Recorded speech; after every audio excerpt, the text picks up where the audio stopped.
Hey, Carlos Portela. Hey, ¿Cómo está? ¿cómo está? Welcome. How are you?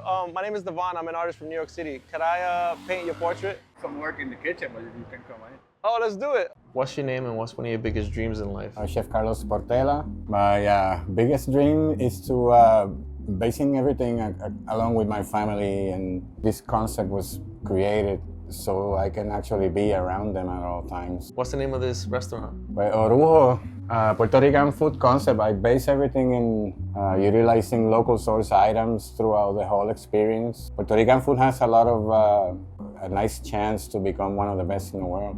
How long you been cooking for? Since I remember, my first job at a pizza place was when I was 16.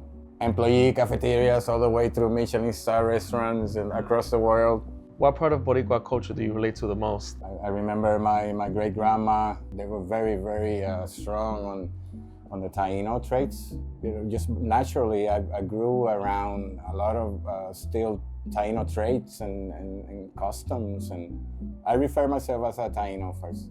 So what do you feel when you're preparing a meal? I'm only the middleman between the fire and the person. I try to grasp all of that energy, place it on a dish with all my creativity and making sure it tastes good.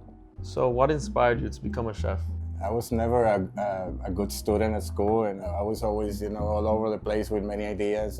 And I was born and raised between a lot of artists, musicians. I could relate a lot of that learnings through food, through the kitchen. Being the owner of a restaurant, which is also, you gotta wear so many hats.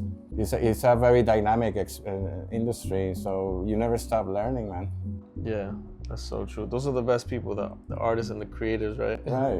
And we die doing it. There's no such thing as retiring from it. And yeah. It's not about inventing new things, but maintaining a lot of the traditions and flavors and ingredients and having a lot of fun doing it. That's the main purpose of it. So how would you describe your food? Every time people come in the restaurant, they at least have a different experience food-wise. And everything that we do is improvising according to the ingredients that we have. So it's kind of experimental, dynamic, and inspirational. That's how I consider my food.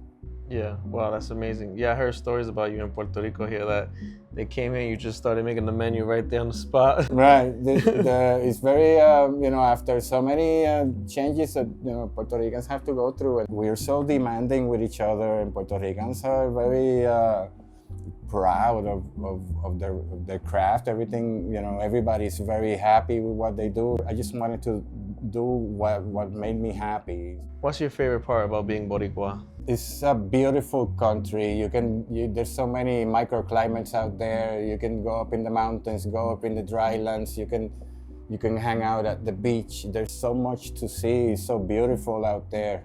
Sometimes I take a day off and go fishing with the same purveyor that I have, and so it's very up close and personal with the items that I get, and eventually I tell a story behind every single dish. I don't call myself an artist. I call myself an artisan.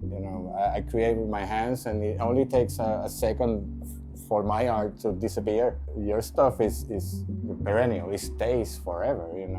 So what do you hope people take away after they experience your food? It's an endless loop. I want them to leave with the craving to come back, and I want them to understand the home-style Puerto Rican flavors. We won't divulge anything. What's coming next? How many are left? Is the most frequently asked question. They'll be like, how many are left? And what's coming next? And it's kind of creating a lot of emotions around it. Yeah, no, for sure. What are some of your favorite ingredients that you like to use?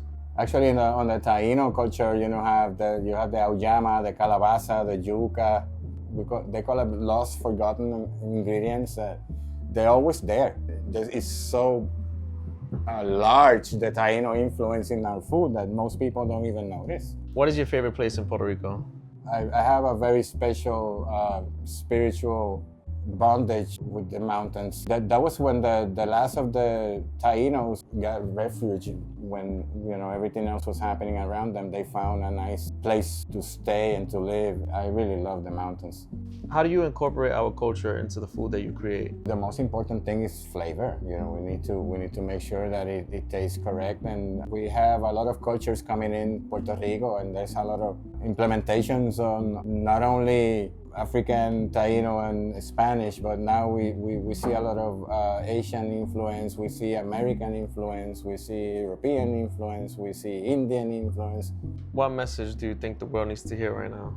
Well, it's about including everybody and being one world. The sense of community is very important. All right, Carlos, I think I'm done with the painting. Thank you so much. I learned so much. By the way, these are my ingredients right here. Nice, yeah. I do the same with the food, and try to every single color has a different flavor, and then unite them together. They make Exacto. They make a meal. Thank you for sharing your life with me. This is my interpretation Gracias. of your life. Gracias a ti, Boricua. No. Wow, man. Thank you. I'm glad you like it. Wow, man. Yeah, thank you. Very inspiring. Thank you so much for what you do, man. Thank you. All right, que tengan buen día. Igual. All Take right. care.